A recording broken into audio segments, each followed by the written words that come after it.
এই যে দুনিয়ায় সৃষ্টি করেছেন কে? আল্লাহ। গাছপালা, নদী, নালা, মানুষ কে সৃষ্টি করেছেন? আল্লাহ। এই গাছ কার? আল্লাহ। আমরা কি কারোটা চুরি করে খাইতেছি? কারটা খাইতেছি? কারো আমরা দোষ দিতে পারবো কেউ? যদি কেউ জিগায় কারটা খাইছি? হ্যাঁ, আল্লাহ। আমরা এত রাইতে কষ্ট কইরা চুরি কইরা খাইছি, আমার খাইছি, আল্লাহর মাল খাইছি। আল্লাহ তুমি তো দেখছো না?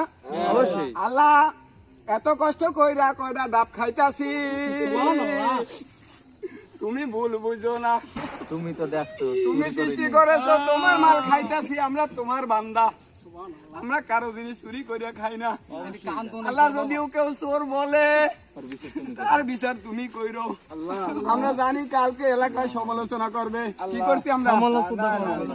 চুরি করছি। আমরা কি চুরি করেছি? আমি করি না। আমরা নিজেকে ফল আল্লাহ আমাকে তৈরি করছে, আল্লাহর ফল আমরা খাইতেছি। এখানে যারা আছে সবাই হইছে, ধরেন আল্লাহুম্মা আমিন, সবাই বিসমিল্লাহ বলেন বাবা।